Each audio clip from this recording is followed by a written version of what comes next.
Good morning, everyone, and thank you for joining us here in Houston, Texas at the NASA Johnson Space Center. I am Gary Jordan. Thanks for joining us here for our Media Day here at the Johnson Space Center. I hope everybody's been having a good time. It's really good to see a crowd of this size out of the Johnson Space Center. You'll notice that most of the day today has been, and most of your experience has been looking at Artemis as a whole and the future that the Artemis I mission will be bringing us very soon. At this point in our Media Day, we're going to bring together a panel of experts to discuss the Artemis I mission in more detail. We'll discuss the mission operations, the recovery operations, the Orion capsule, the European Service Module, and astronaut training that's preparing for Artemis II and beyond. So joining us to provide remarks and answer questions, we have here at the Johnson Space Center, Rick LaBrode, lead Artemis I flight director, Judd Frieling, Artemis I ascent and entry flight director, Debbie Korth, Orion Program Deputy Manager, and Reid Wiseman, Chief Astronaut. Joining us remotely from NASA's Kennedy Space Center in Florida, we have Melissa Jones, Artemis I Recovery Director, and joining us from the European Space Agency in the Netherlands, Philippe Deloo, Orion European Service Module Program Manager. Thank you all for being here. We'll first start with a short presentation from each of our briefers before opening it up for questions. We'll be taking questions on our phone bridge as well as here in the room. For those here in the room, please raise your hand nice and high so we can see you and run a microphone over to you, and then ask your question once you actually have the microphone. For those on the phone, please press *1 to enter into our queue so we can get to you and you can ask your question. Now we'll start with our experts here at the Johnson Space Center. I'll first hand it over to Rick and Judd. Go ahead, gentlemen. All right, thank you, Gary. And as Gary said, my name is Rick LaBrode. I'm the lead flight director for the Artemis I mission. And before Judd and I start with our mission overview, I just want to take a moment and thank you all for coming out today. Our teams have been working extremely hard for a very, very long time to get to this point, and this is very special. We're extremely excited, and we want to make sure that the public feels our excitement and hears our story. And we realize that we rely completely on you all to do that. So thank you so much for coming out today and showing interest in our mission. So we'll go ahead and pick up with an overview of the mission. I'm going to hand over to Judd to start the first part. All right, good morning, everybody. Let's see, Artemis I, our first planned launch attempt will be August 29th with planned splashdown of October the 10th. Charlie Blackwell-Thompson and her team at the Launch Control Center at Kennedy Space Center will hand over the vehicle. Once they launch that vehicle and unleash the 8.8 million pounds of thrust, we'll start our journey. If we could have the graphic there. Once we start the liftoff and the vehicle clears the tower, we'll start a roll program that will bring the Orion capsule to a heads-down position, much like we did in shuttle. About a minute into the flight, we'll experience our maximum dynamic pressure, and so the 4 core stage engines will throttle down for that period. Throttle back up, and then about 2 minutes into the flight, the solid rocket booster motor engines will expend their fuel, and they will detach from the core stage, splash down in the Pacific. The Atlantic. We continue on to another about 3.5 minutes or so. The service module panels will jettison along with the launch abort system, and those will expose the solar rays on the service module and the capsule of Orion, the command module. Continuing on further throughout the flight until about 8.5 minutes, where we will have main engine cutoff, and after main engine cutoff, we'll separate the core stage from the combined Orion and upper stage or interim control upper stage, interim propulsion control upper stage. That will continue on then to about 18 minutes MET, mission elapsed time. We'll deploy the Orion solar arrays to provide power to the batteries. That'll take about 12 minutes to deploy. We'll continue on to our first burn that is going to be performed by the upper stage. That's called the perigee raise maneuver. The core stage puts us in an orbit that's 16 nautical miles by 975 nautical mile orbit. So if we did nothing at that point to correct the perigee side or the small side, that 16 nautical mile orbit, the whole capsule would come back to the Earth, just like the core stage is going to do in the Pacific. We'll perform that perigee raise maneuver to 100 nautical miles at approximately 51 minutes into the mission. The whole time, the upper stage will be in control of the stack. In the interim, it'll be doing several maneuvers to get to a solar-friendly attitude for the Orion spacecraft. It'll also do some roll maneuvers to make sure that the whole vehicle is thermally conditioned. Pressing on forward, once we have attained a safe orbit with the perigee raise maneuver, we'll continue on, and our final maneuver by the upper stage will be the trans-lunar injection orbit maneuver by the upper stage. That will be approximately an hour and 20-30 minutes into the flight. That'll be about an 18-minute burn, and will send us all the way to the moon, approximately 250,000 miles away. And once we completed the translunar injection maneuver and separate the upper stage from the Orion spacecraft, then my team will hand over to Rick, and he'll start the majority of the mission there. So Rick, you want to talk about that? All right. If we could go to the next chart, please. So there's really no time to catch our breath. We really hit the ground running. As you'll see on this first chart, after we separate from the upper stage, it actually does a disposal burn, which sends it on a trajectory to the moon, a heliocentric, which is it'll swing around the moon and then head towards the sun. And on its way to the moon, it actually will be deploying a handful of 10 CubeSats, their secondary payloads. We have no interaction with those secondary payloads. The only thing we're concerned with is their initial trajectories, where they're being deployed, so we can do an assessment on a potential recontact. Everything should go nominal when there's no concern, but we need to make sure that their trajectory is what we expect. So with that, I want to get away from this chart. Let's go to the next chart. We'll take off the ICPS piece of it. So. I'm going to talk through a lot of this. You know, it's 42 days, and I'm going to try and do it in just a handful of minutes. So, by all means, there'll be plenty of time to ask questions after we're all finished here. I said we hit that first day. We hit the ground running. One of the first things we're going to do is we have to do a test of our guidance and navigation control system. There's a set of gains that are used, and the way they fire the thrusters in our normal attitude control. And we need to make sure those gains are set such that we don't damage our solar arrays. So we're going to be doing that right after. That's one of the first things we do once we separate. And then we're also on that first day going to do the first of a handful of outboard trajectory correction burns. And this very first one, we're going to actually be checking out the orbital maneuvering system. It's the big engine that we'll be using. We want to check that out. Because that's the big burn. That's the engine we're going to use when we do the big burn on the outbound powered flyby as we go by the moon, and I'll talk about that a little bit shortly.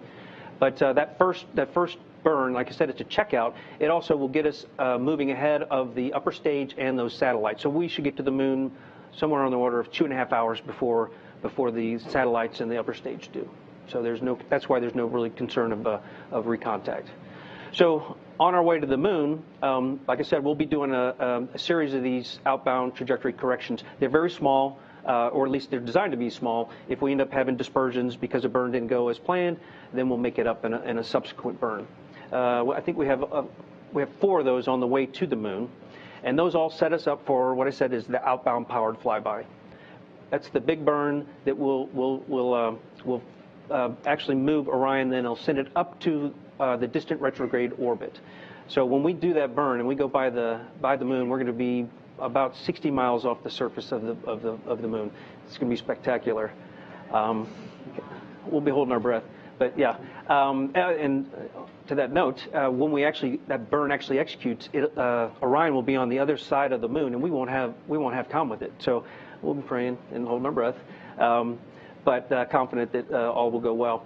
So after that burn, like I said, it sends us up to the distant retrograde orbit. A couple days after that burn, we will do what we call an insertion burn. It's a distant retrograde orbit insertion. We'll also use that big engine, the OMS engine, to enter the distant retrograde orbit. And then once we're in the distant retrograde orbit, we're going to spend a little over 2 weeks there.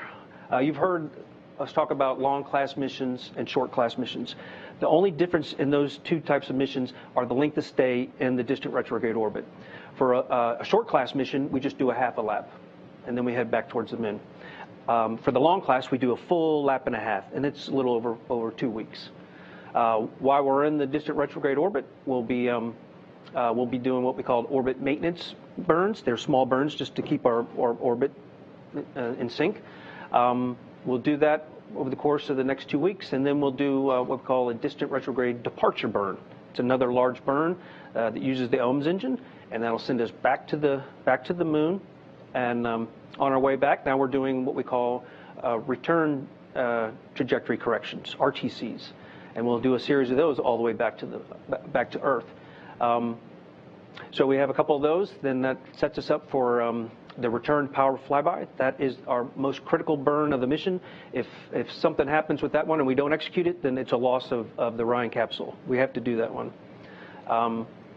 But we plan accordingly. We have down mode capabilities, and we can talk about that if you have questions. But so we do the RPF, which actually sets up the entry interface. That's the area where when we enter the atmosphere several days later, and sets up our splashdown off the coast of California. On the return trip back to the Earth, we do a series of these correction burns that I talked about, and it's all to make sure that we hit that entry interface target as designed. And you know, I've gone through the mission very quickly, just so you know. On those days where we're coasting the moon, we're doing a lot of activities. We're doing a lot of developmental flight test objectives to just basically test out the onboard systems. We're doing a public affairs outreach event every day where we maybe maneuver, do a selfie of Orion with the moon in the background or the Earth in the background. Some days we're going to try and catch the Earthrise. That's a spectacular image. There's a couple milestones throughout the mission where we actually enter the sphere of influence of the lunar, where the lunar gravity really starts taking effect. That's a milestone that we'll try to capture in a public affairs imagery. When we get to the point where we're actually the furthest away that any human-rated spacecraft's ever been, further than any of the Apollo vehicles went, we want to capture that in a public affairs event. So we'll be busy the whole mission. I went over it really quick, but yeah. So once we get back to Earth, we do RTC 6, which sets up that entry interface, and then I hand it back to Judd to take you through the rest of the mission. Thanks, Rick. Yeah, as Rick mentioned, that return power flyby maneuver is essentially our deorbit burn. That's way back at the moon. It's about a week before we enter the Earth's atmosphere. So about 20 minutes before we enter the Earth's atmosphere, the entry interface, we'll separate. You can go to the slide there that we have. Next slide. We'll separate the command module from the service module. And once we perform that, we'll get into the proper orientation. We'll put the command module in the proper orientation for entry. We'll do a little bit of a set burn after the command module and service module separation. That's to shallow out the angle that the command module is entering. So it's just provides a little bit more separation from the service module, which is going to dispose in the Pacific Ocean. We'll start our entry interface, and we're actually doing what's called a skip entry profile. So we'll hit entry interface at 400,000 feet, and then we'll immediately start to control the lift vector of the capsule such that we dip a little bit in the atmosphere, and then we come back up out of the atmosphere a bit, and then come back in. So we'll have two blackout periods of COM due to the plasma heating of the capsule. Once we get out of that second period, we will continue our journey towards our splashdown site, which is going to be in San Diego, off the coast of San Diego. We have the four-bay cover jettison. Actually, I think the next slide is a little better picture to show you the sequence. Once we get a little further down into the atmosphere, About 35,000 feet are 4 big cover jettisons that brings out the drogue chutes. And those drogue chutes deploy around 24,000 feet, followed by the mains at about 6,800 feet and between 6,800 and 5,600 feet. And then we'll continue on down to 1,500 feet where the Orion capsule will do a landing reorientation maneuver such that it'll roll the capsule so that we're going to hit the waves of the ocean at the proper angle. Let's see, and once we splash down, we'll leave the vehicle powered for about 2 hours, and we're going to do some testing there, thermal testing to make sure that we have adequate cooling for astronauts when we do eventually have them on board and are waiting to be picked up by the recovery crew. Then after that 2-hour period, we will power down the vehicle and we'll hand over the vehicle to Melissa Jones and her team, the recovery team that's there on a Navy boat. So with that, Gary, I'll hand it back to you. Thank you, Judd. Thank you, Rick. A 42-day mission in 15 minutes. That was fantastic. Thanks for the detailed mission overview. Let's go over to Debbie Korth to talk about the Orion spacecraft. Okay. Good morning, and thank you guys for being here. It's great to see this room full of people and see all the excitement about this mission. Very exciting time for NASA, very exciting time for Orion. Been working on this for a long time and really looking forward to where we're going to go on this mission just 24 days from now, headed back to the moon. So it's just amazing. So let's go to the next animation. We've got some graphic here to kind of explain the pieces of the Orion the Orion vehicle. It's made up of 3 main elements. Is there an animation that we can show? Yeah, let's see. There we go. Okay, thank you. Yeah. So made up of 3 main modules, the crew module, the launch abort system, and the service module. So you've heard the crew module also referred to as the command module. That's that silver capsule there in the center. The silver surfaces you see are our back shells. It's made of about 1,300 silica tiles, very similar to what we flew on the bottom of the shuttle during the shuttle days. And it's covered in some paint and some Ciox tape and aluminum tape to help with thermal protection. So that's kind of what you see there on the outside.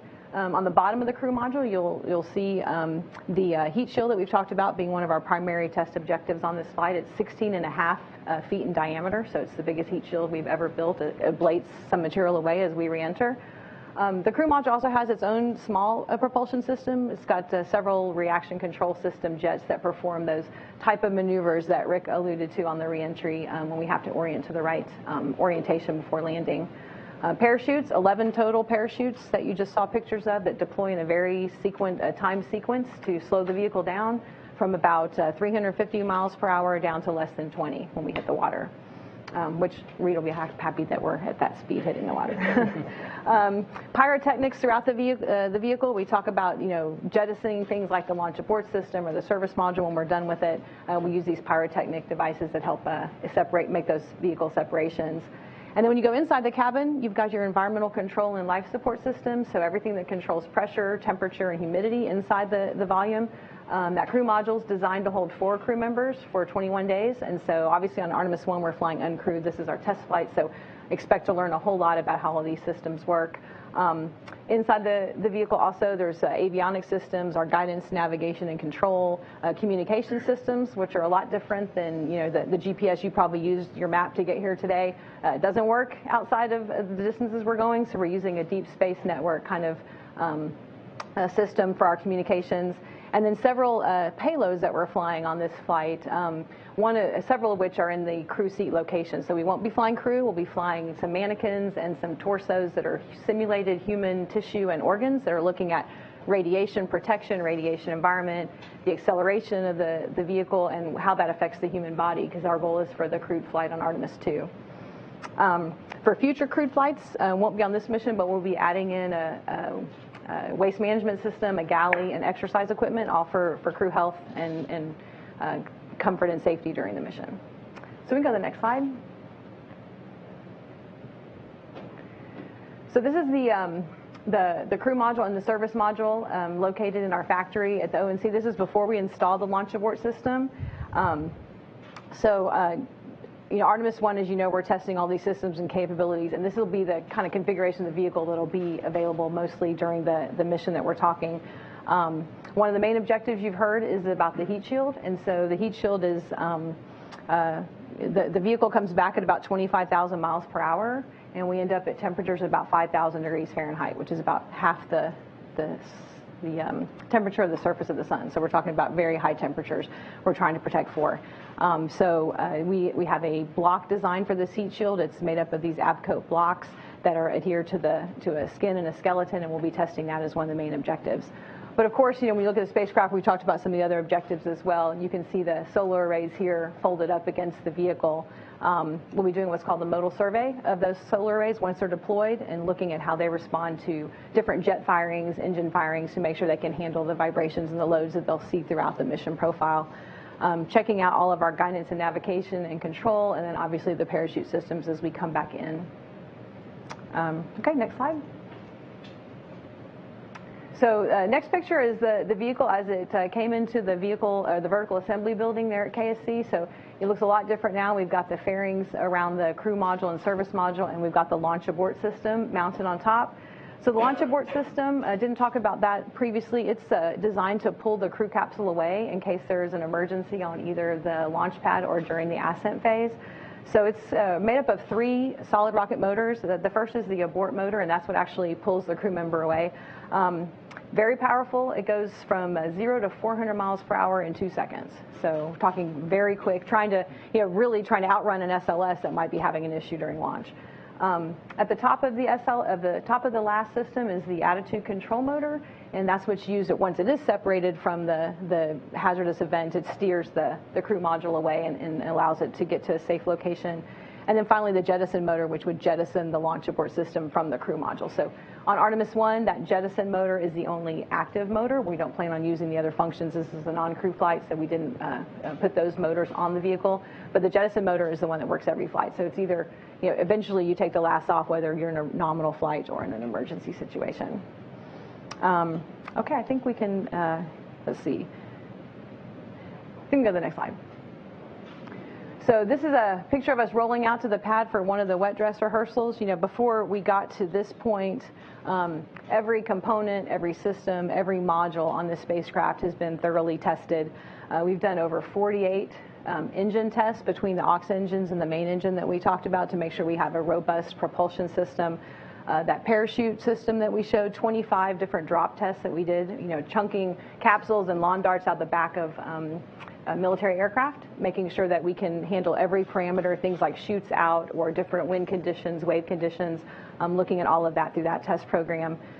Literally thousands of hours of avionics and software testing in the laboratories here at JSC and at Denver, where our Lockheed Martin prime contractor is located. And then we took the entire spacecraft to a thermal vacuum chamber up at Glenn Research Center, the Armstrong Test Facility, and it spent over 47 days in that chamber, just really wringing it out, testing every aspect of the temperatures that we'll see, the vacuum, the pressures, acoustics, and so really have spent a lot of time testing this at the component and module level. If you've been following Artemis for a while, you also know we did 3 flight tests. We've done 2 complete flight tests of our launch abort system. So one was a pad abort 1, which was looking at performance from a pad escape, and one was the ascent abort 2, which was looking at it during that very dynamic phase of the ascent. And then finally we had our exploration flight test 1 that happened a few years ago that tested out most of the crew module systems, and obviously we've added things today, and then we've also added our service module. Okay, I think we can go to the next slide. So here we are on the pad. This is the last picture we took before we rolled back into the VAB, and I just love this photo.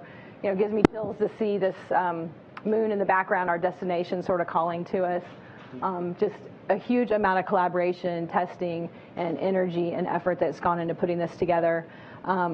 We've had over, I'd say 3,000 to 4,000 suppliers in every state of the United States. So really just a huge effort across our country. Also have a very strong partnership with our Europeans on the European Service Module. So didn't talk a lot about the service module. Our Philippe Deloo, who's the manager of the service module program, is online, so I'll be handing over to him to let him talk through the details there. But we're rolling out on the 18th and just looking forward to this flight and everything that we'll be learning from it. So Philippe, if you'd like to talk through the service module, that would be great. Thanks. Yes, thank you, Debbie. So we also at the European Space Agency are very excited about this upcoming mission, which will be, let's see, coming with, after 10 years we started this program.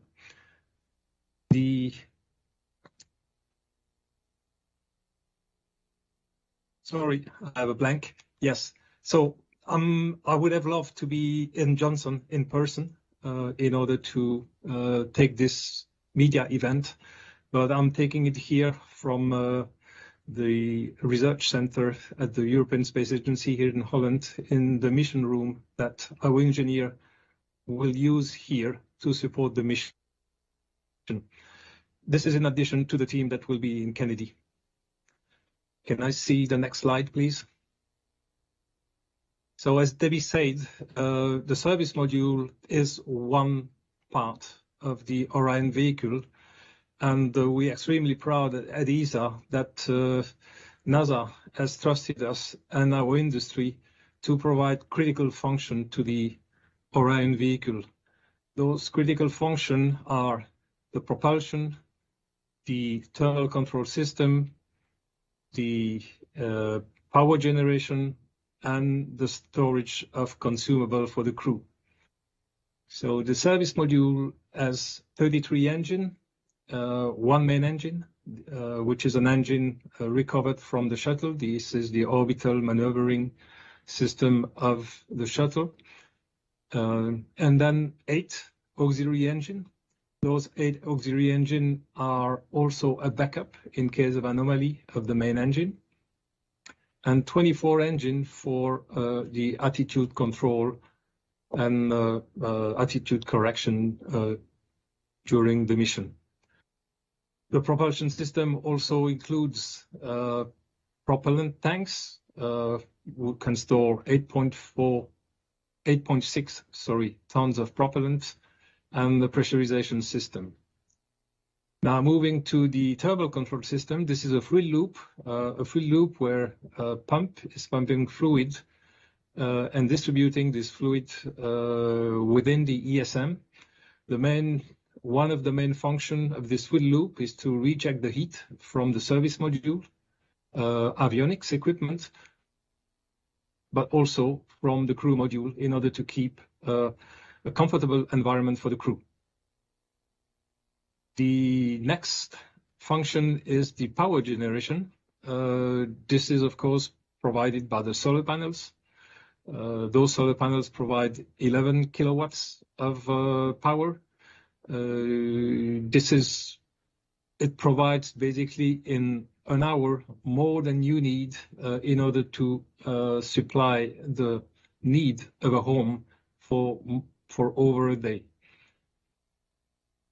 So in addition to the solar panel, there is a power conditioning system in order to condition the power and distribute it to the service module, but also to the crew module. And finally, the last system is the crew consumable.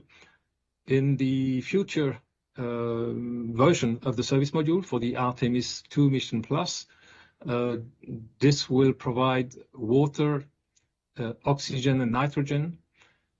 For this Artemis I mission, we will only load nitrogen in the tank. There will be no oxygen tank, and the water tank will be empty. Next slide.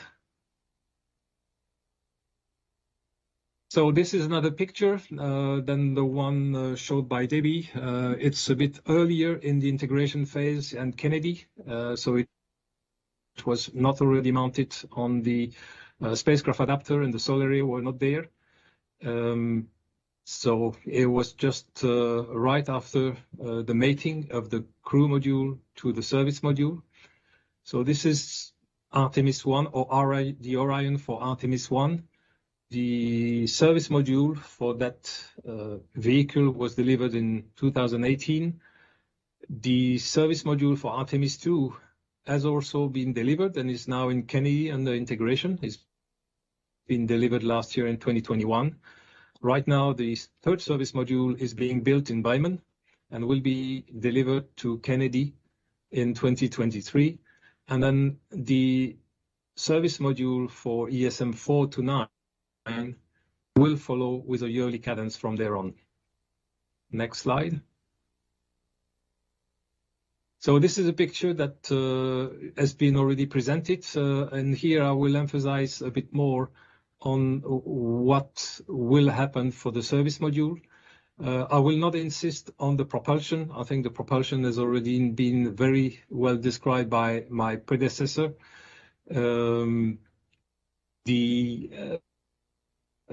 I presented 4 functions of the service module. Those 4 functions will be verified once on orbit. For example, for the thermal system, we will check out that everything is functioning nominally. We will also verify that our prediction of the thermal behavior of the vehicle is as expected, or whether there are things that we did not predict properly and will need to adapt or correct to validate our prediction. Same thing for the power system. One feature which is unusual on the spacecraft is that the solar array has 2 gimbal axes. So not only you can track the sun by rotating the solar array on their axis, which is usually what other spacecraft do, but also you can cant the solar array forward and backwards. And this is needed for 2 reasons. One reason is during the big burns, because structurally the solar arrays would not be able to withstand the loads if they are at 90 degrees of the service module. But second, it allows to have a better tracking of the sun when the vehicle needs to have a specific attitude, for instance, when the vehicle will be approaching the gateway. Also, as I told you, we will have nitrogen on board, and the reason why we will have nitrogen on board is because there is a major verification to be made, is that in case of a accidental depress of the crew module for any reason, we want to check that we are able to repress the vehicle with nitrogen that is stored on the service module.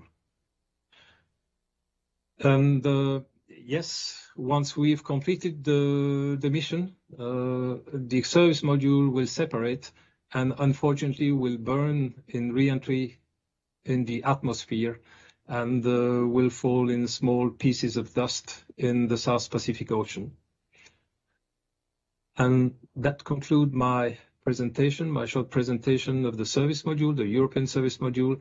And now I will hand over to Gary.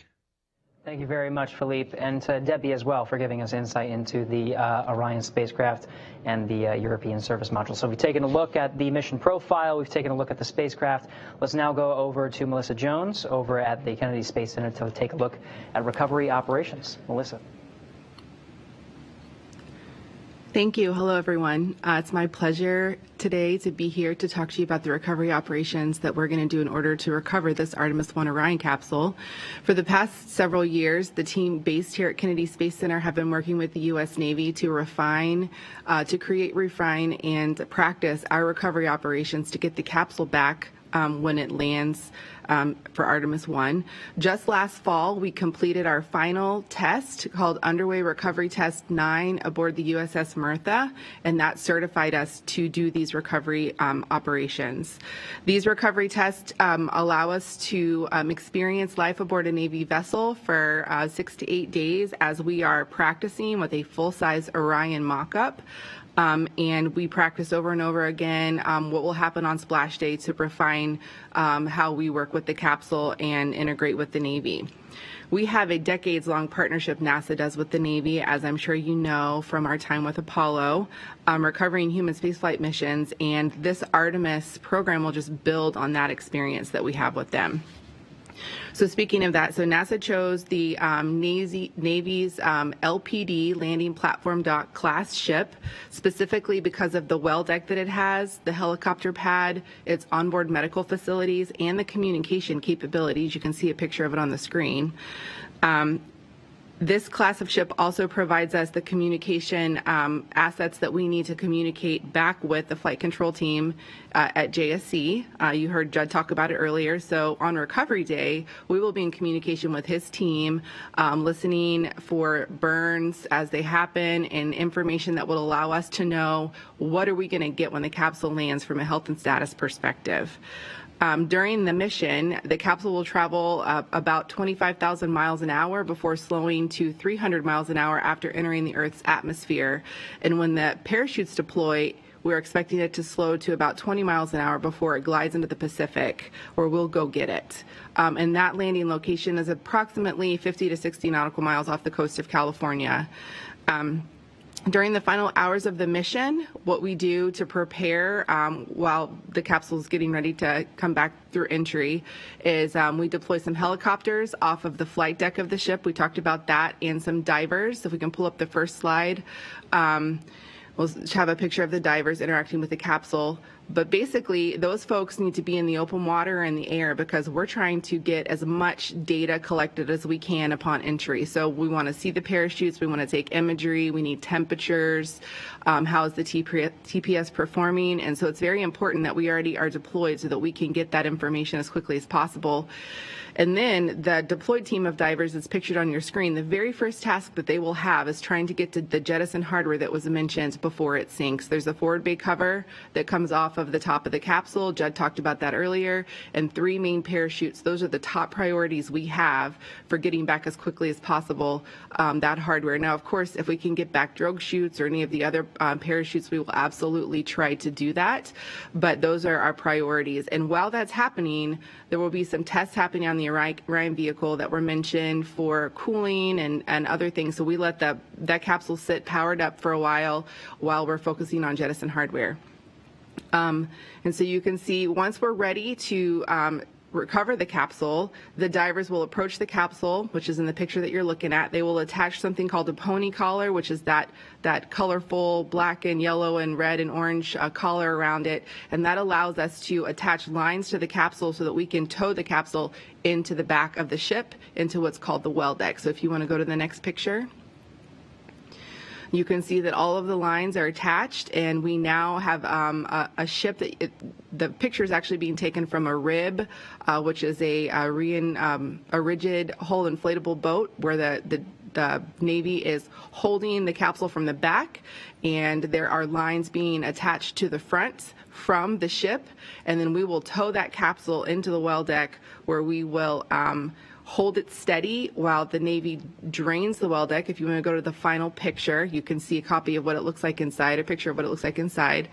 And you can see there's a lot of water in the well deck. We flood it. The Navy floods it. They drop the stern gate, pump a bunch of water in there. That allows us to pull the capsule in. And then in the front corner of the screen, you can see the yellow there. That's underwater, but that's the Orion Recovery Cradle Assembly. And we will hold the capsule steady with those lines while the Navy pumps all the water out of the well deck and softly land the capsule in that cradle. This whole timeline will be probably 4 to 5 hours long, which is a lot longer than it will be for crew. But this objective for this first mission is data collection and engineering data that will allow us to fly crew on Artemis II. And so we are very careful with all the TPS, the heat shield, all of the things that the Orion program needs to do to look at this capsule to say, yes, we think we can fly crew on the next one. I think that's probably enough data for now. I'm sure we'll get into some more details during the question and answer period. I'm going to hand it back over to Houston at this time. All right. Thank you very much, Melissa. Now you're seeing the Artemis I mission from end to end. It's testing the Orion spacecraft that will eventually carry humans to and from the moon, and those humans are training as we speak. So to talk about the humans that will make that journey, let's go over to Reid Wiseman. Hey, thanks, Gary. Thanks to everybody. This is unbelievably exciting to look at the Artemis I mission in so much detail. Obviously, we don't have crew on the first flight, but we have 42 active astronauts here at Houston, 10 astronaut candidates, and we'll be beating down the door for Artemis II and beyond. When we think about Artemis, we focus a lot on the moon, but I just want everybody in the room and everybody watching to remember our sights are not set on the moon. Our sights are set clearly on Mars. And everything that you're thinking about today, everything that we're going to do on Artemis I leads to Artemis II, which leads to Artemis III when we hope to have humans on the surface of the moon. But Artemis III is leading to the rest of the Artemis program. The first woman, the first person of color on the surface of the moon, and then the first humans tracking out to Mars and putting our footsteps in building science laboratories and inhabiting another planet. To me, it's just the most awe-inspiring moment that we have had here at NASA, and I love working here right now. It's an honor to get to do so. So what are our 42 active and 10 astronaut candidates doing right now to prepare for all of this? I have just a few very quick slides, far less detail than my NASA counterparts here and my European friends there, Philippe. But in order to land on the moon, in order to land on Mars, we're going to come down pretty much vertically. Whether it's SpaceX Option A, building their human lander for the moon that we will fly, or our other contractors that are coming online to take subsequent missions, we're almost certainly going to come down vertically. So we're spending a little time right now with the Army just to get familiar with landing vertically, landing in snow. What does it look like to be whited out like you would be on the surface of Mars or on the surface of the moon? And just a few hours in helicopters, but it is amazing how much you learn, how quickly you learn. And we are doing that not so that we're good at landing vertically, but so we understand the new and different risks when you don't have a runway that you're landing on. And you learn a lot very quickly. Next slide. We have been working off the planet for quite a while on this little tiny thing called the International Space Station. There's a great picture of Raja, who just came home on SpaceX Crew 3. He was the commander of that vehicle. Our crew is up there right now. Crew 4 with Chell and his crew, and they're conducting science day and night, 24/7, 365 days a year, and we've been doing this since the year 2000. And every day that I personally spent on the space station, I looked at it as walking on Mars. That is why we're up there. We're trying to make life better on Earth, and we're trying to expand humanity into our solar system. Next slide. This makes me jealous. One of my classmates, Kate Rubins, is somewhere in that photo. Two-time flyer to the space station, a microbiologist, and we have her out in a European training session just a few months ago called Pangea, where we're going out and looking at all lunar geology, how we would sample rocks, how we would get lunar samples, retain them, catalog them for the scientists on Earth. What we need to think about is a totally different way of thinking in a geologic time scale, and just thinking the way a geologist would think on the surface of the moon and onward to Mars. So we're doing that training. We also train a lot in Iceland. It is a very good analog to the lunar surface. Next slide. Some of you this afternoon will go over to our virtual reality laboratory, and virtual reality is just paying enormous dividends right now. So we expect the next human landing on the moon to be at the South Pole. And if you've ever looked out at the moon at night, the South Pole has got a very weird sun angle, very weird light that hits it. There's permanently shaded regions. And we have developed, hopefully you'll see it this afternoon, we've developed in the virtual reality world what it actually looks like with the exact sun angle that we'll be landing at. And it is crazy weird. The bottom half of you can be in absolute blackness, and the top half of you can be in blinding sunlight. The way shadows are projected across the lunar surface, it just changes literally everything. So in this virtual reality world, we can go in there for 10 minutes, and you can answer 1,000 questions. You can stop 200 meetings with 10 minutes of VR goggles. And so it's really a great facility. I think you'll like it. All right, next slide. We also, over in Building 5 here at the Johnson Space Center, we have the Orion crew trainer. There you have Stephanie, Johnny, and Randy Bresnick, who have been heavily involved in the development of Orion the last few years. What it'll feel like to fly, and that trainer is being outfitted right now and will be ready later this year to start our crew training. Next slide. And the final slide in this, I think some of you were out this morning at our neutral buoyancy laboratory about 10 minutes north of the Johnson Space Center. Very large pool where we have been training for International Space Station spacewalks for 2 decades, and now we're taking a portion of that pool and looking at what it would look like to be on the moon. To spend 6 hours in a lunar class spacesuit doing research on the bottom of a pool, and it's an amazingly fantastic facility to be underwater, to spend that much time thinking about how it will be to be on the moon. So we'll be using that as we move forward. And that's the end of my PowerPoint pitch. The question that everyone will ask is, when are we assigning a crew to Artemis II? And we hope that'll be later this year. Thank you. Very good. All right, thanks to all of our briefers for the very detailed overview of the Artemis I mission and what we are doing for the future to build upon Artemis and going to the moon and to Mars. So we're extending our time for the briefings to give us about 45 minutes for questions. So we'll spend some time taking some questions here in the room, and then of course on our phone bridge. So a review of how we're going to take the questions. Raise your hand nice and high so we can see you, and then we're going to run a microphone over to you, and then you can ask your question with the microphone. We'll start over on this side, and then please state, once you have the microphone, state your name, your affiliation, and to whom you'd like to direct your question. We have folks from all over, so just make sure you state to who you'd like to direct your question. If you're on the phone bridge, please press *1 to submit your name into the queue, and then once your name is called, you can direct a question to anyone here on the panel. If you find that your question has already been answered, you can withdraw it at any time by pressing *2. So with that, let's start here in the room on this side. Please go ahead. Yeah, and we can state your name, affiliation, and to whom you'd like to direct your question. Chris Gephardt with NSF. I believe they're for Judd. In terms of ascent, with the launch abort system not having its abort motors installed, what abort options are available for Orion, and when do they become available in the ascent profile? And on the flip side of that, for landing, when you're coming into San Diego, what if the weather isn't good at the landing site on October 10th? What are your options to target a different one? What are the backup landing options for the 10th? That's a great question, Chris. Our abort options become available after the last jettisons, about that 3.5 minute mark. Our first abort mode that we have available to us is untargeted splash. So that would be where we'd separate and splash down somewhere in the Atlantic Ocean. We also have an overlap between that untargeted abort splash mode and then an abort once around option. That's about 7.5 minutes or so into the flight where we have that overlap. And the abort once around would take the capsule and put us off the coast of California in the Pacific.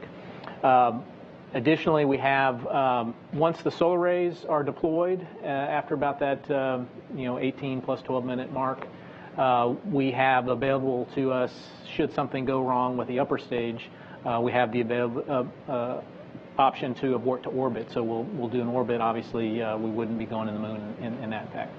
As far as your question on entry, what options do we have for abort landing for weather? Once we do our deorbit burn back at RPF, return power flyby, our trajectory along the Earth's surface is fixed. So the only things that we can do to modulate is to land a little longer than we intended or land shorter than we intended. So uprange or downrange.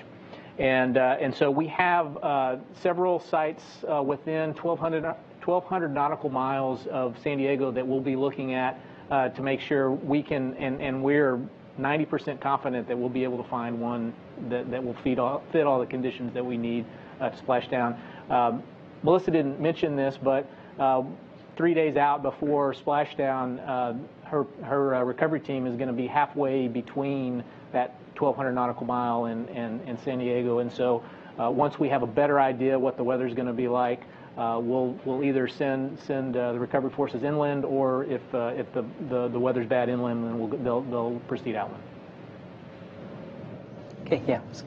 Hi, is this working now? All right. Hi, my name is John Moan. I'm a correspondent for Newsy. And again, apologies for the redundancy here.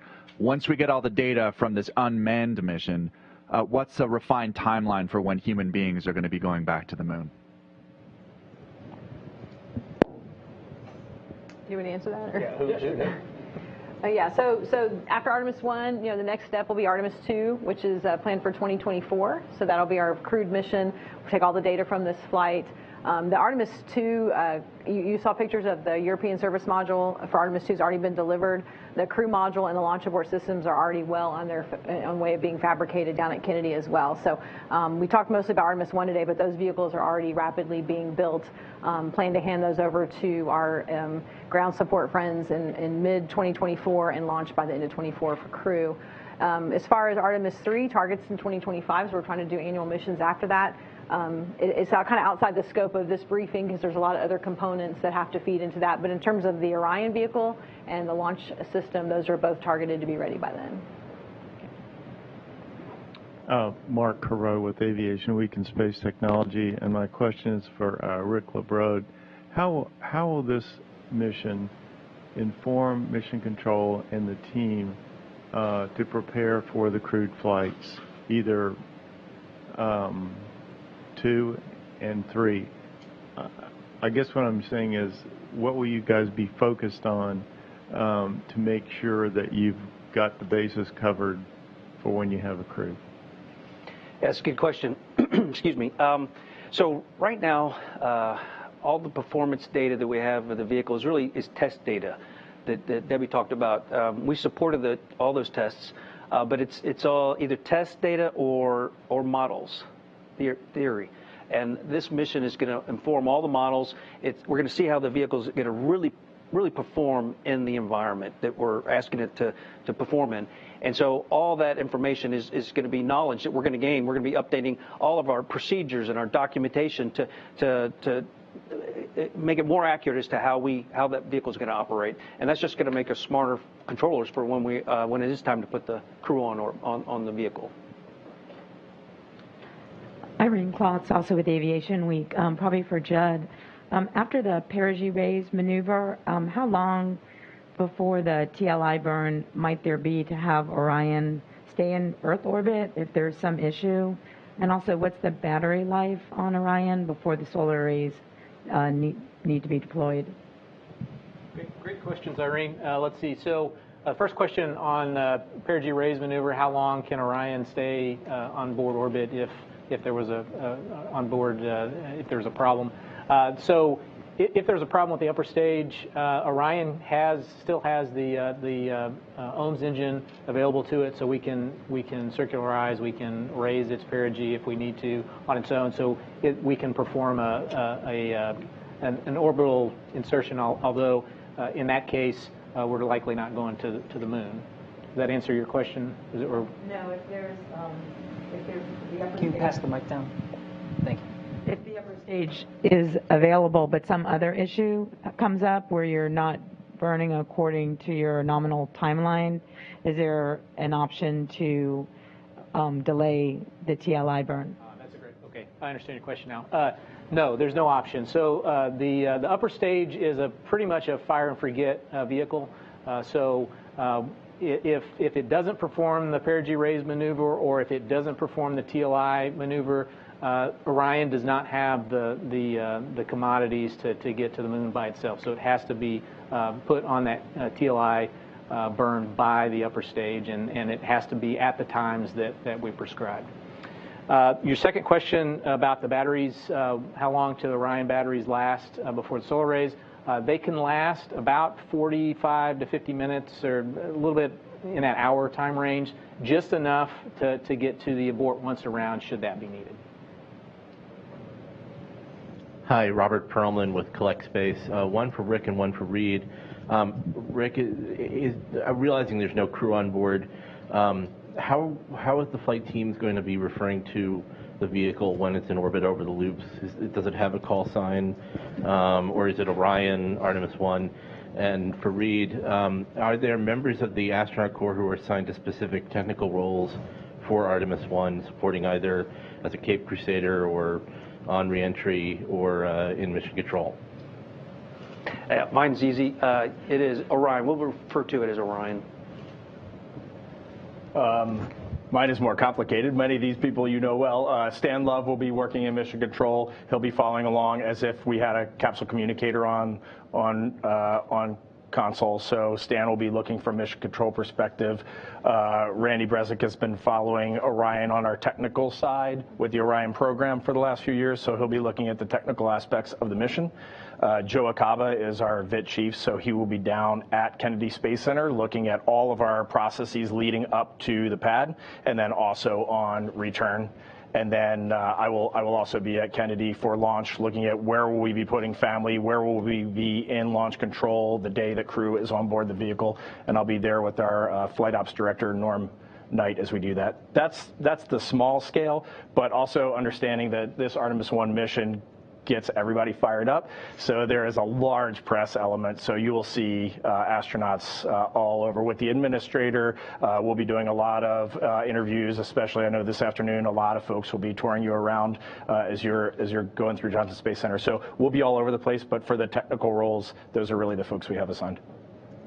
One quick follow-up. So I said Orion, which that's what we'll call it, but we do have the crew module and the service module, and a lot of the systems are like there's a prop system on both modules. So we would then refer to it at the crew module or service module level. Thank you. Tarek Malik with Space.com. I believe I have one for Reid and maybe one for Melissa.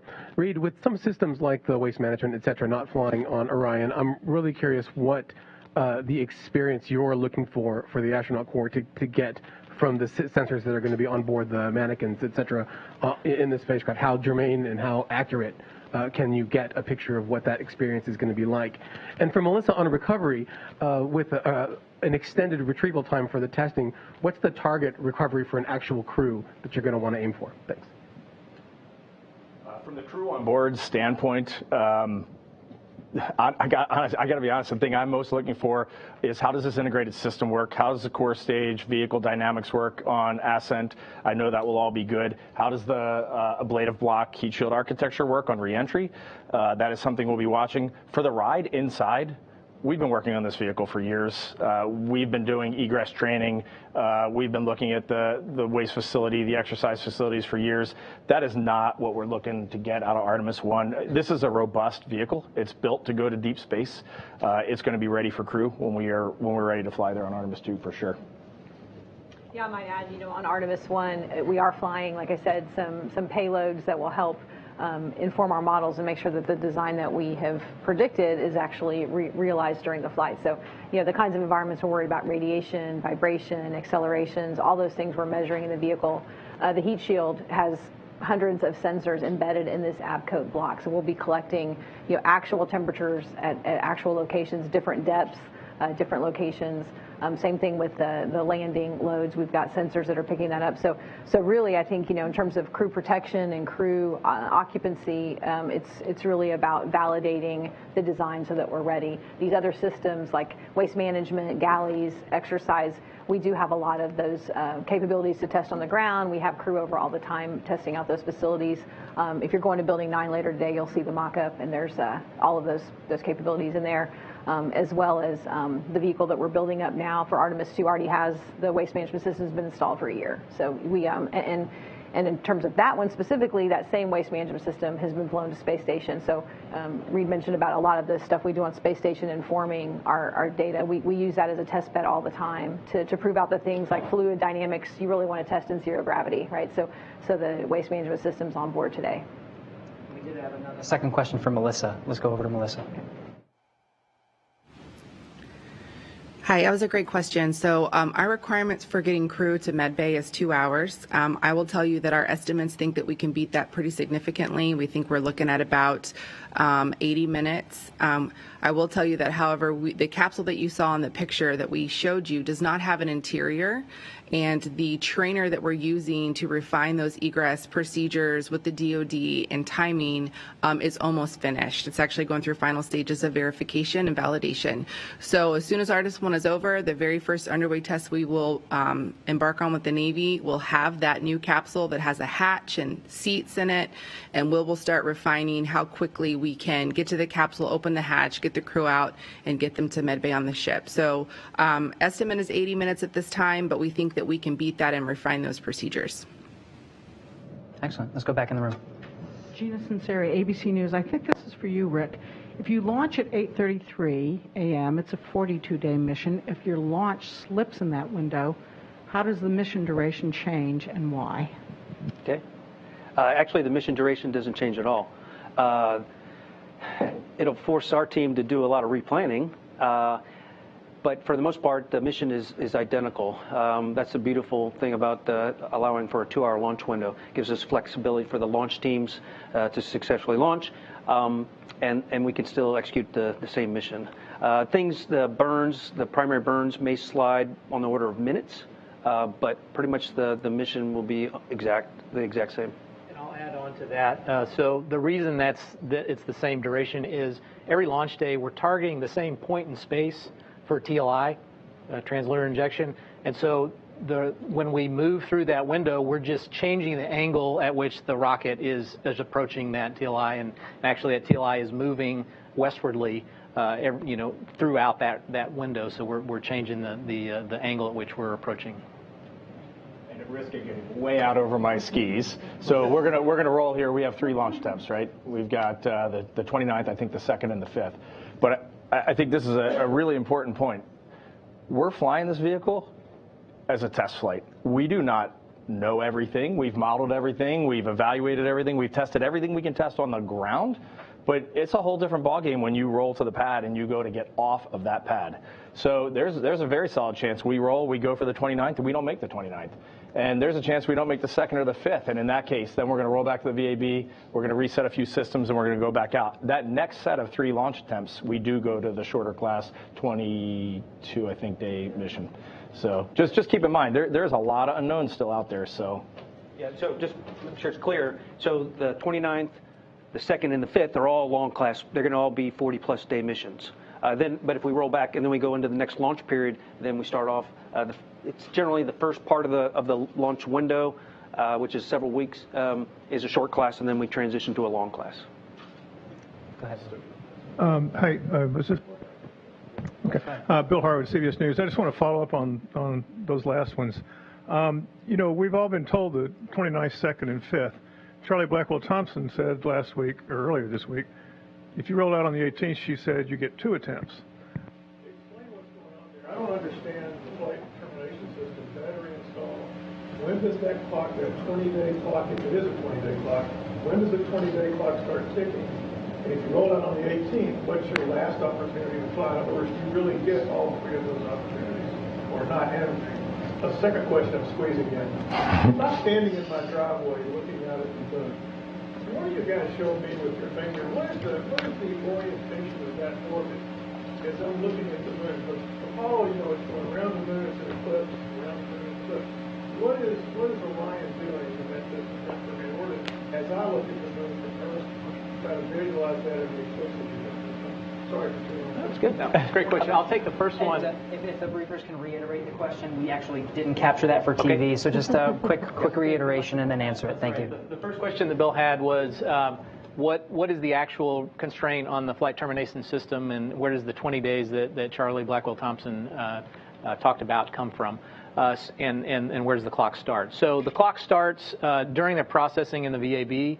That window starts when they install the FTS batteries, they charge them up. That's when the certification period or the starts at 20 days. So I believe, and I'm not exactly sure the day that they're planning to do that, but that'll be around like the 16th or 17th, something like that. 20 days later, the range has told them that the batteries are only certified for 20 days, and so I think that puts you right after the 2nd, so like the 3rd or 4th, right there, not quite to the 5th. And so that's where, why she quoted 2 days attempts, right? Because the 20-day certification ends right on the edge of being able to pick up the 5th. I do know that they are in talks with the range, the Eastern Range, to try to extend that certification to a little bit longer than 20 days, hopefully to bring in a 3rd attempt, but those negotiations are still in work. As far as your second question, I don't know, Rick, you want to take that one? Sure. Your reference from standing on Earth, watching it, is very similar to what the Apollo trajectories looked like, in that it's in the Earth-Moon plane. So as we fly by the Moon and do that outbound powered flyby, we'll be on the backside, and we'll lose comm with it, and then it just goes up, and we'll stay in that plane, and it's doing a big orbit around there. So when we do that big orbit, that first 6 days, we're going to have a loss of comm for on the order of 3 hours, because the Moon is blocking the pathway to the Earth. So it's very similar to Apollo, just a lot farther. They would go in lunar orbit, and we're going to be at that just distant retrograde. Yeah, it all depends, but yes, probably. Hi guys, Tom Costello with NBC News. Thank you for a terrific briefing. Thank you very much. I had a couple of quick follow-ups. You had mentioned that there are 2 blackout periods on reentry, and I'm blackout for comms. I'm curious why that is. Shuttle, as I understand, did not have any blackout periods. So what's changed? Is it the reentry position? Is it the speed? Why 2 blackout periods on reentry? And then the second one is, if there were to be a reason to abort on liftoff, any chance at all of aborting to the space station, or is that not possible at all? Thanks, Tom. Good questions. As far as the blackout period, the orientation of the antennas, that all has to do with why the shuttle didn't have the blackout. Originally, early on in the shuttle program, there were blackout periods until they were able to get antennas on top of the shuttle to look up at the teeter satellites. As far as the double blackout, it's just antenna orientation, and there's lots of plasma coming around. The vehicle. I believe the Soyuz is the same has the same issue, right? There's a period of time where there's blackout due to the plasma field. As far as your second question, no, there's not. It's not a possibility to abort to the space station. It's not even anywhere near the same orbit. Okay, so it's good. Okay, Joanna Pinkworth from Polish Public Television. The question will be for Reid. Do the astronauts from Artemis mission need some different training than other astronauts who are flying for the ISS or something like that? And how old are they? The way I look at it is, right now we have 42 active NASA astronauts here. Artemis is an international program, and we'll be flying colleagues from around Earth on this vehicle as we move forward. Right now, every one of our astronauts is eligible for an Artemis mission. So if you get assigned to a space station mission, you go into a space station training track. If you're assigned to an Artemis mission down the road, you'll go into a very specific Artemis training track. While we're not assigned to those missions, I personally want our astronauts to be as well-rounded as possible. Even though you may not walk on the Moon, studying geology in Pangea helps you when you're on the space station looking down at our Earth, looking at the geologic processes that you get to see for 6 months or a year when you're looking down. And the thing you never get with robotic missions are these eyes and this brain. And we can think up some crazy things when we are left to be a little bit bored. It's just amazing what you get to think about on the space station for 6 months when you look down at our beautiful planet and watch it orbit the sun and see how it changes. So I say we're all the same until you get assigned a mission, and then you go into a specific training track. And for age, we have anywhere from late 20s all the way up to mid 60s. And as long as you are healthy, there is a tiny bit of medical testing on us. As long as you are healthy, then we're going to load you in a rocket and shoot you off the planet. And walk on the Moon, and then onto Mars. Good morning, Jeff Faust of Space News. Artemis I's flying the distant retrograde orbit, which is not an orbit that you're planning to use for future Artemis missions. I wonder if you can talk about some of the benefits and trade-offs of flying DRO versus the near rectilinear halo orbit that you're going to be using for Artemis III and beyond. And also the difference between the short and the long class missions. Are there mission objectives that you would be able to achieve with a long class mission that you would not be able to achieve with a short class mission because of less time in the DRO? I'll take a shot at that one. So I'm very focused on the Artemis I mission, so I don't have a lot of knowledge about the other Artemis missions. But I think the knowledge we'll gain from getting to the Moon and getting back, that how we're going to build trajectories and burn plans to do that. And that's exactly what we're going to use once we get to the moon in order to get into these specific orbits around the moon. So Artemis I, albeit it's very different from as you alluded to, we'll still gain all the knowledge for how this vehicle is going to operate as far as the burn plans and targeting these special burns that put us in these different orbits once we get to the moon. For your second question regarding the difference between the short class and long class, actually we will be able to accomplish all of our mission objectives on a short class mission. They'll be closer together, but we will be able to accomplish all of them, even on a 26 to 28 day mission. The challenges we have to deal with is we have thermal constraints where we can go out of attitude to do some of these activities, but once you go out of attitude, you're limited to 3 hours, and then once you come back into attitude, you have to be tail to sun for 10 hours to get the thermal recovery before you go off and do another one. So to plan all these activities, these events, to ensure that we can meet all the objectives, it's a very tightly choreographed timeline to ensure that we meet all the thermal constraints. But we've built timelines for the short class missions, and we can meet all our objectives. And on the distant retrograde orbit, because of the Moon-Earth gravity interaction with that orbit, we can stay in that. It's very stable. It takes very little prop to actually stay in that orbit. So that's one of the advantages of being there. We can get a very long mission, really wring out the systems. Whether it's a short class or long class, it's going to be quite a bit longer than the first crewed flight, which is targeted 10 to 12 days, something like that. So we're getting this very long orbit. We can really wring out the systems without a whole lot of prop load just to stay there as part of it. And then looking forward for the NRHO for Artemis II and beyond, the advantage of that orbit is that it's always facing the Earth, right? So you have something that's always facing the Earth, and it'll allow several different types of vehicle, whether it be Orion or the lander, to rendezvous with the gateway and then go to the moon surface.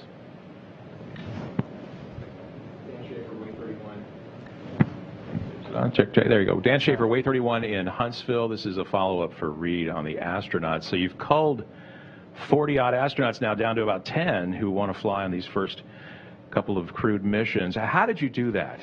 Oh, we have definitely not done that. So we have 42 active astronauts, and then earlier this year, some of you folks were here, we announced our latest class of astronaut candidates with 10 Americans from across our country, all walks of life, to join our Corps, and they're in their initial training right now. When they graduate in about 18 months, then they'll come into the 42 active astronauts with us. Right now, we are looking, truly, we have not made any flight assignments. We have not necked down who is going to do what missions at this point in time. We want to watch Artemis I, and then we want to make the right smart decision when we assign 2, and then eventually 3 and beyond. Thank you so much. Roseanne Aragon with KPRC. Thank you so much for making time for us. I have 2 questions. The first is for Reid. We know the Apollo generation is watching, and this means so much to them. What is your message to those who worked on the Apollo program and how their expertise contributed to what you're working on today? What I would say to them is thank you. That Apollo generation landed humans on the moon at a period where I truly look back and think it was impossible. And then that technology, the very Johnson Space Center that we're sitting at right now, is a legacy of the Apollo era. But I don't think about that when I think about Apollo. When I think about Apollo, I think about every kid that watched that landing and wanted to work in mission control, that wanted to be an astronaut, that wanted to be a doctor, that wanted to be a school teacher. Like, the impact of what Apollo did was not putting Neil Armstrong and Buzz Aldrin on the moon. It was changing the way we look at STEM completely. There is nothing that motivates someone more than doing. And that is what Apollo did, and that is what Artemis is going to do. We are going out there and we are going to do this, and that way you really energize everyone. My second question is more of a technical question. I see a lot of big mission objectives here: testing the guidance and navigation control, seeing how the orbital maneuvering system does, making sure you nail the return power flyby. What is your margin of error, especially considering some of these things have never been done to this capacity at all? What's your margin of error, and what does success look like if not all of your objectives is met? Okay, well, the margin of error is small, But those trajectory correction maneuvers that I'm talking about, they're what are going to ensure that when we fly by the moon, we're at the right altitude and we don't run into it. And I talked about the burns. We assign a criticality to them. So a non-critical burn is one. If we didn't execute it, no harm, no foul. We can pick it up. We can make it up later. Then we have mandatory burns, where if you don't execute that burn, then you lose a mission objective. A good example would be the outbound powered flyby. So if we didn't do that, then we wouldn't be able to get up to the DRO and do the DRO mission. We'll still safely bring the Orion back, but we won't be able to accomplish all of our mission objectives. And then the last category is the critical burn. That's the return powered flyby, and that's the one, if we don't execute it, then it's a loss of the vehicle. So the margin in error is small, but we have opportunity to make sure that we make all the right corrections to make sure that we target our outbound powered flyby and our return powered flyby.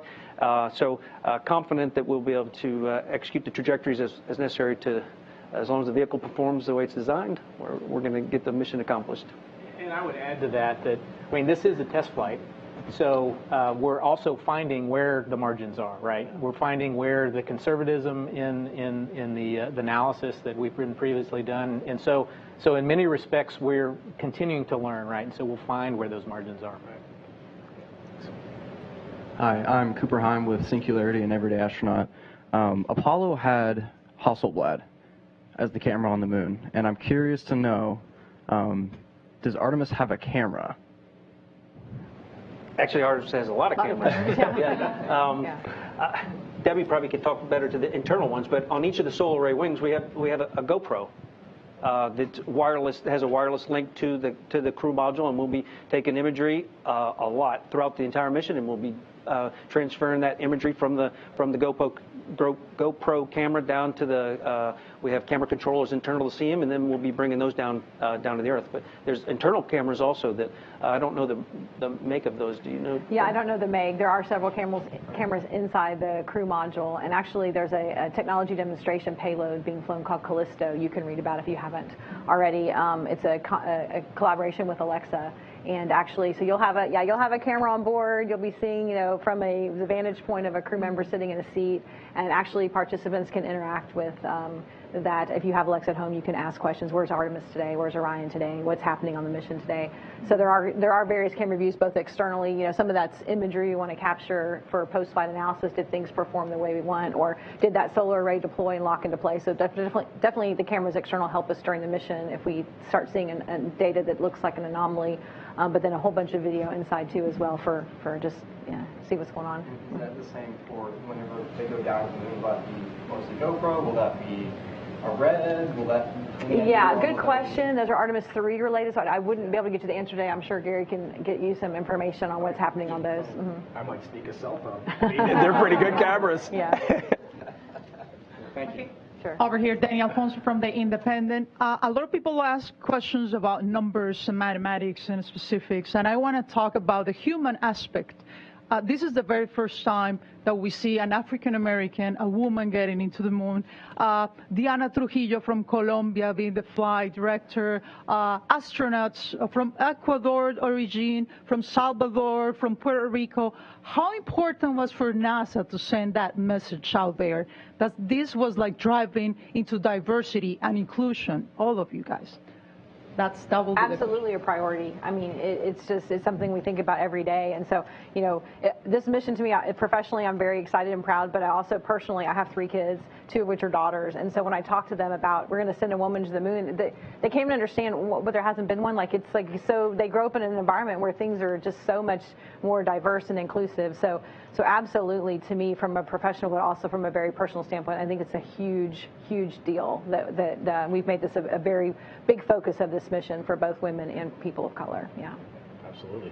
That's our job at NASA, is to do the things that are difficult and to do the things that are right and to motivate our base, which is our youth.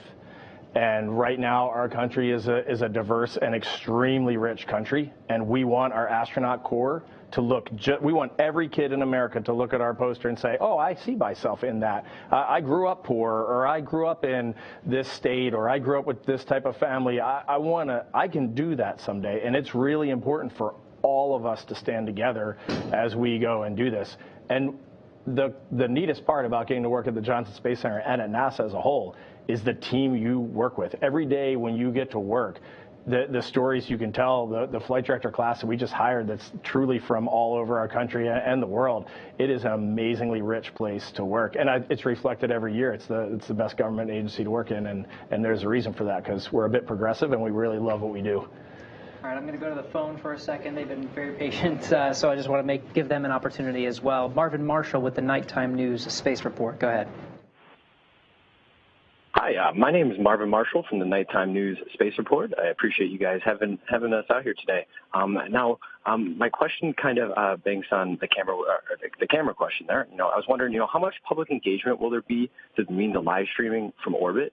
Pictures are worth 1,000 words, but that video just does so much more for us. Now, will there be like an emphasis on providing the public with live streams after the launch live stream, on orbit, that initial live stream, and like on Artemis I or even Artemis II? And thank you for taking our questions. Thank you. Okay, I'll try to answer that if I heard it correctly, and if I didn't, you can ask again when I'm finished. But yes, throughout the mission, we will be having live stream imagery coming down, but it's in competition with all the data that we need to get down as well. We are limited on our data rates that will be transmitting information down from Orion throughout the mission. There's periods where we'll go to a higher data rate, where we'll be able to do imagery and then also maintain our telemetry. But for a lot of these events, we'll also be recording the high resolution imagery, and then those would be downlinked after the event. We have a priority list of how we're going to bring files off of the Orion. So it's going to take a matter of time, because there's a lot of data that we'll be bringing down on a continuous basis. So it'll be somewhat after the event to get the real high res, but the intent also is to have some streaming imagery throughout during these events as well. Let's go to Melissa real quick. So she wants to add a little bit about what happens at the recovery phase for imagery. Go ahead, Melissa. Awesome, thank you. Yeah, so we have about 17 cameras all over the ship, in helicopters and in the open water. Several of those are connected to basically a satellite system that we have on board that we will be able to stream near real-time live video back to Johnson to be sent over NASA TV. So you will be able to see recovery operations real-time. Very good. Let's also go to the phone. Last one on the phone, Marcia Dunn, Associated Press. Yes, hi. For Reid, I was hoping you could provide some details, please, on what special traits or skills you're looking for the first two crews. And will the first two crews come from the 18 Artemis team astronauts announced a couple years back, or not necessarily, because today you seem to be indicating that any of the 42 active astronauts could be in the running at this point for Artemis II and III. Thanks so much. You bet, Marcia. I'll start with the second half, which is the way I look at it, any one of our 42 active astronauts is eligible for an Artemis mission. We want to assemble the right team for this mission. As for what we're looking for in these first few Artemis missions, but I would say it's really what our astronaut corps is as a whole right now. First and foremost, technical expertise, the ability to dive into literally any situation, any technical need of the vehicle, to understand when things aren't going quite right and to understand when they are. That is absolutely number one. And then beyond that, it is, are you a team player? Are you engaging? Can you work with our flight directors? That is exactly what our astronaut corps is today. We pride ourselves on long duration space flight, 6 months to a year on the International Space Station. We pride ourselves on, we call it expeditionary behavior, of being a good teammate, of emptying the trash can when it's full, cleaning out the dishwasher when your parents ask you, those sorts of things. And that is really what we're looking for in this first Artemis missions. Technical expertise, team player, and that's what we want. Very good. Let's go back in the room. Florian Meyer with ARD, German Radio Television. Thank you for doing that. I wondered if there are, since you made it clear that Artemis I is about collecting as much data as possible, Are there any moments or points throughout the mission where you're going to push the SLS, the Orion, closer to the limit than you would normally do when humans are on board? I would say probably not to any extreme events. We have, most of our testing on the ground covers those extreme corners. So when I talk about like parachute testing, a lot of parachute testing with a drogue out or a main out, what happens when that happens? So we try and catch the corners of the boxes through our ground testing. So I think, we're looking, but we use that ground testing to build models on how the system's going to perform across all environments. So really during the mission, we're capturing the data so we say what environment did we really fly in, and then did the response, in that environment, did the thermal and the pressures and the temperatures or the vibrations or whatever we're collecting, did it match the model predictions that we have based on all of our test data? So that's where I think we are. I think there probably are some operational things that we'll be a little more aggressive about because we don't have a crew, and our number one objective is to get the heat shield data, right? So there might be, let's go for TLI, which maybe wouldn't have been the call if you had crew on board, but because that is our primary objective, absolutely, we might take a little more, I wouldn't say risk, but, a little more flexibility there, but I'll let to elaborate on that. I think it's a good point. We established a philosophy on the planning stages of this mission that we would accept more risk. So during the LEO phase, the low Earth orbit phase, before we do that translunar injection, if Orion sustained a failure that it rendered it zero fault tolerant to being able to safely recover and retrieve the capsule, we're going to lean forward and we're going to press and we're going to execute the translunar injection just so we can achieve the number one mission objective, that getting that heat shield data. While we get that, we'll also be able to pick up most of the other ones as well. We'll be able to operate the vehicle in space.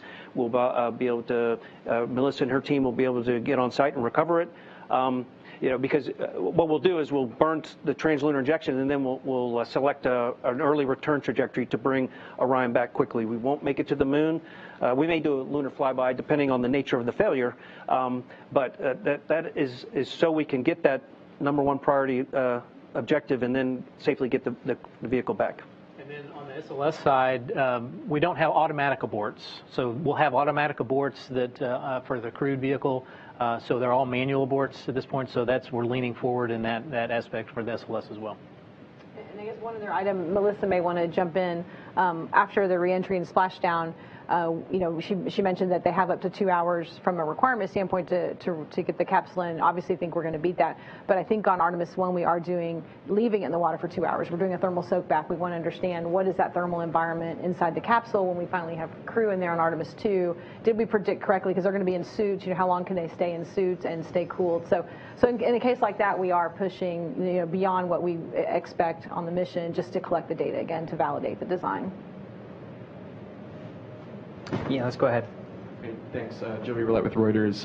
If I remember correctly, there's going to be 2 mannequins that are female and 2 that are male on Artemis I. And I guess this is for Debbie or Reid. Is there a difference between how astronauts respond to radiation on the capsule, and if so, how, and what changes will you make to either the spacecraft environment or the spacesuit, if depending on the results? So I think, and I'm not fully up to speed on all the payloads, but there is one full mannequin called Munikin Campos. It was a naming contest that happened several months ago. And then there's these 2 called Phantoms, which are just torsos. One's going to be wearing a radiation protection vest, and one is not, so kind of comparative. Radiation does affect women, obviously, differently than men. I don't know if there's something else from the crew standpoint you want to mention, but we're collecting the data to understand, did the protection of the vehicle provide what we expected? So we used to have, I won't call them draconian, but maybe I said the word, some radiation limits that were definitely different for men and different for women. And we have worked very hard through our agency, and we've gotten some outstanding leadership at headquarters right now. And we have equalized all radiation limits. It does not matter whether you're a man, whether you're a woman, it is the exact same. And our end goal is, the United States of America is half men, half women. Well, space should be at least that. And so if we cannot make these spacecraft equitable and we can't fly any type of person on them, then we need to look at our systems and reevaluate. So from where we stand, there's absolutely no difference. All right, last question. Yeah, Scott Johnson with Spaceflight Insider. I think the rollout is about 13 days away, and then hopefully we have a launch in about 24 days. are there currently any issues being worked on the vehicle and the VAB that would affect either of those two dates? I can speak from Orion perspective. The answer is no. We are ready to go. The vehicle's powered down. I think today we're closing the hatches in a couple of days to prepare for rollout. When it gets out to the pad, the hatches are opened again for some other late load items. But from an Orion standpoint, we have some minor what they call non-conformances when we process the vehicle at Kennedy. But it's things like touching up little paint or things here. So nothing right now on our list that's holding us up. We just completed our JSC Center Director pre-FRR, pre-flight readiness review yesterday and successfully passed that. So we're good to go. I can't speak for the rocket. I don't know if you guys have more. I'm not aware of any issues on the rocket that they're working at this time. And we'll go to Melissa to talk recovery ops.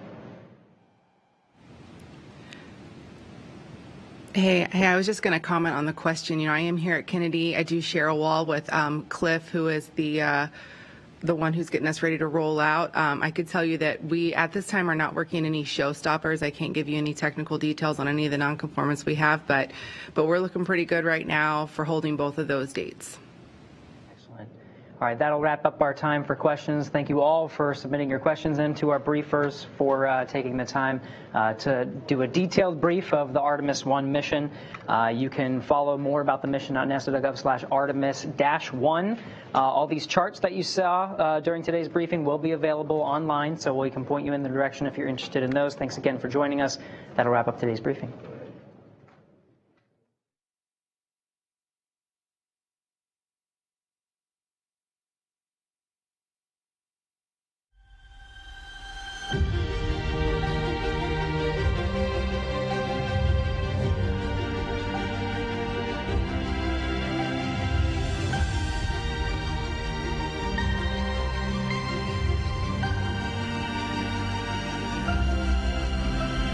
Two, one, ignition.